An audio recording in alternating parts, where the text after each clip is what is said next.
Lynn, as you know, Lynn, the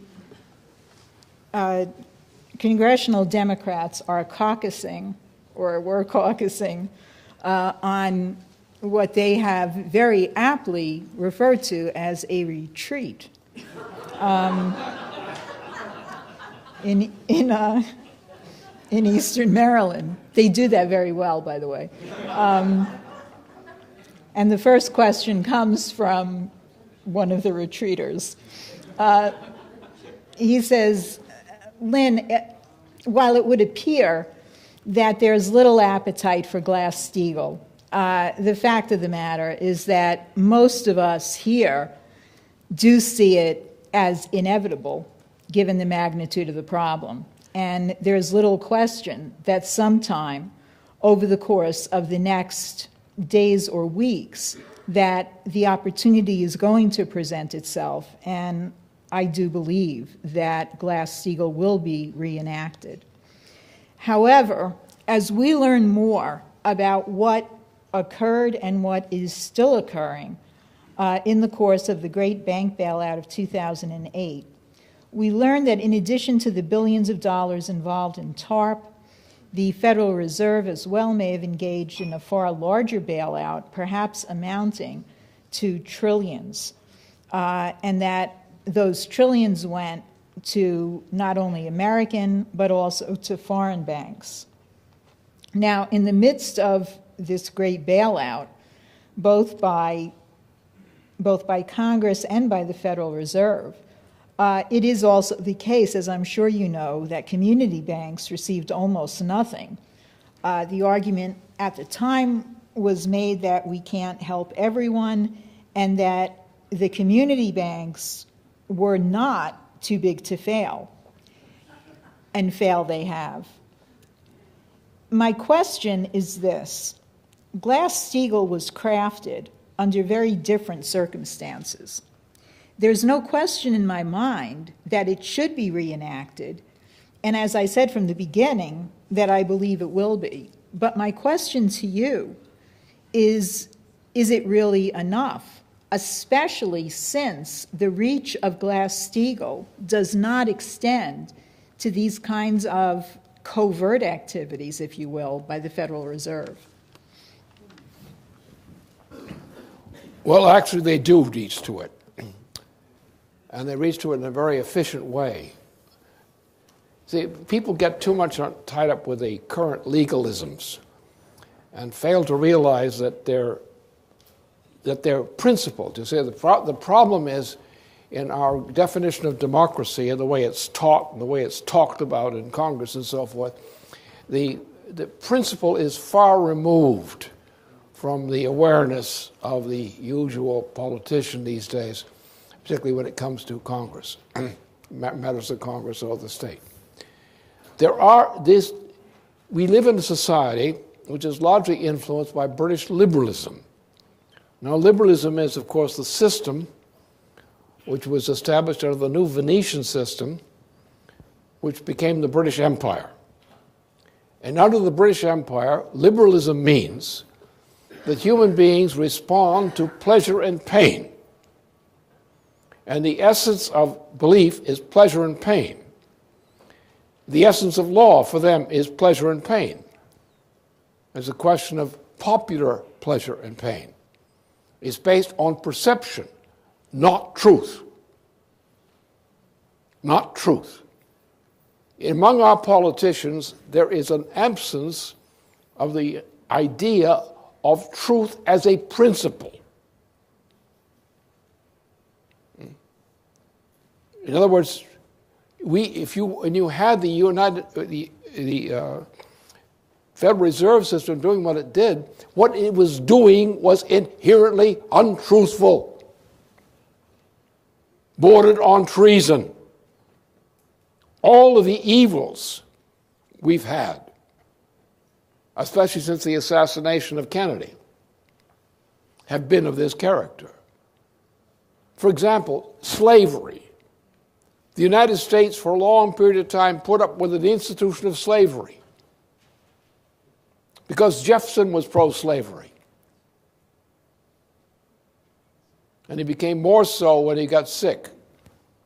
And he had a traitor to the United States as his vice president.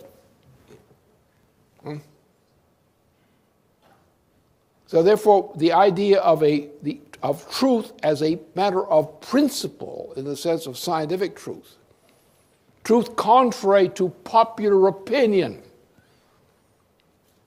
Now, what's going to happen if you want to uphold popular opinion as a standard of truth, then you're going to lose the United States early this year.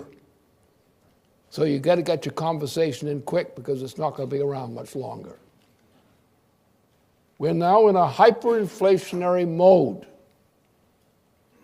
The United States, the whole world system can go down in a matter of as long as weeks or as long as months. You want to talk about policy in terms of long-term trends in policy shaping? We've had a system in which a competent president couldn't be elected. Why? Because the popular standard wouldn't elect a competent president. Or if he was competent, he had to make some adjustments to hide his competence. I've seen that close up, how that works.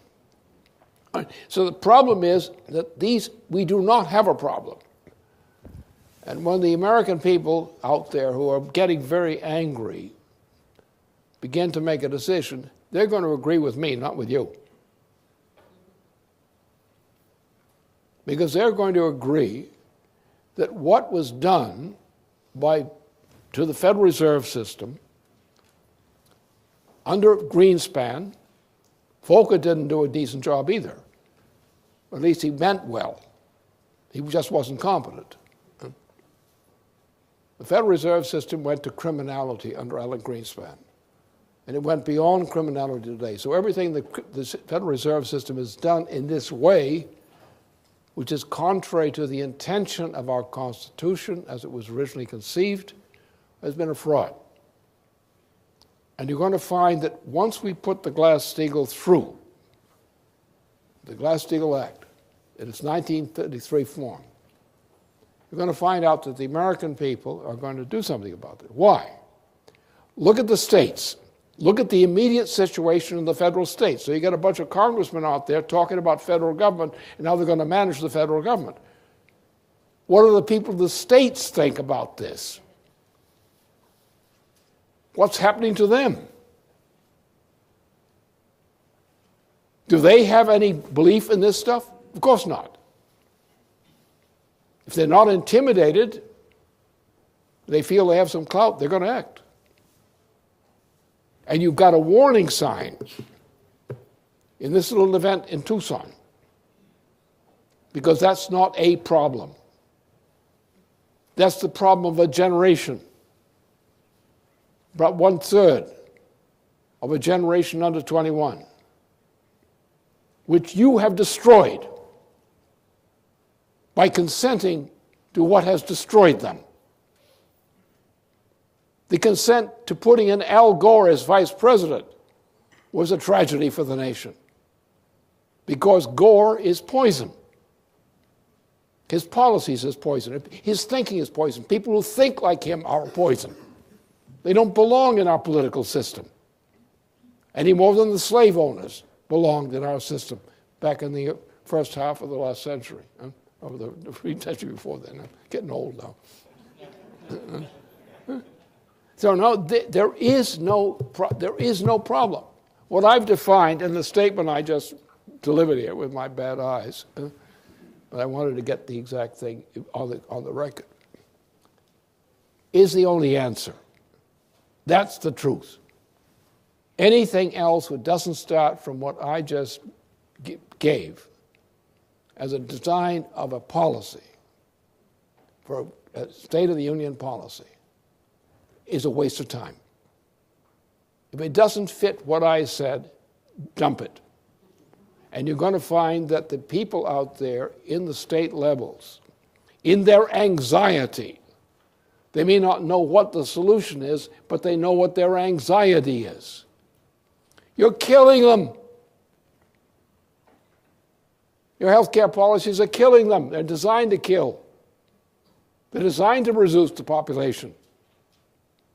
They're murderous. They're treasonous. And the problem with my friends in the Democratic Party assembled is they are taking too much about opinion and not enough about truth. In the long run, humanity is going to respond to truth. If you're killing them, they're going to respond to the fact that you're killing them. And the fact that you said, but we voted for this law, is not going to be an excuse. And that's happening now.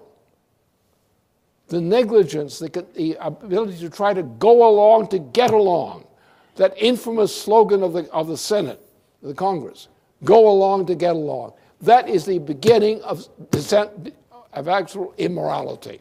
Go along to get along. And so when we say Glass-Steagall, we mean Glass-Steagall. And the interpretation is that of 1933 Glass-Steagall, because we're saying that the repeal of Glass-Steagall was a crime against the nation. And that the people who went along with that repeal of Glass-Steagall, or those who allowed Alan Greenspan to become put in charge of our Federal Reserve System, that swindler, were not thinking competently. And our people out there in the States are now being subjected to something awful.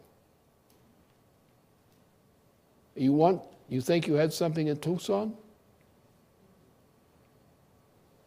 You haven't seen the beginning of it. You have a generation of people under 21, 22, of these young people, of whom probably 1/3 are of the Tucson variety. And you want to crush order in the states by crushing the states of these republics and say that you're doing it on the authority of belonging to the lofty club of the U.S. Congress and the presidential institution now?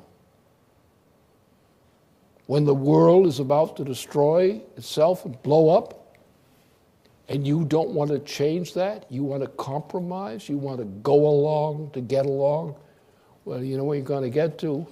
It's called hell. And the Democrats have got to get their guts up. You don't have any time to fool around with this kind of nonsense. It's coming on now, and I can't tell you the exact date because I can't anticipate how foolish some of our people may become. Our politicians become. They show a great capacity for becoming very incompetent and doing terrible things.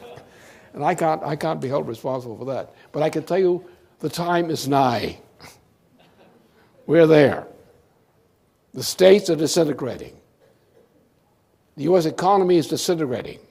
The world economy is disintegrating. You're on a global scale of something like happened in Germany in 1923. You're already far advanced there. You want to fool around and make compromises? No. I told you what you've got to do. It's what you've got to do. If you don't do that, you're a loser.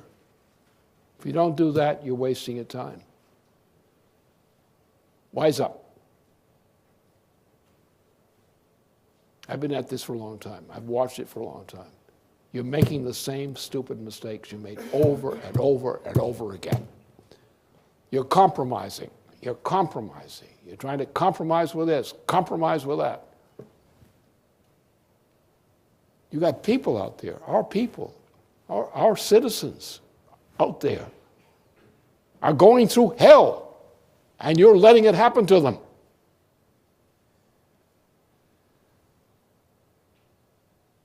We need leaders who have guts, who have the guts to stand up to this thing and take it on. I'm giving you the challenge. I'm taking it on. Let's see what you can do.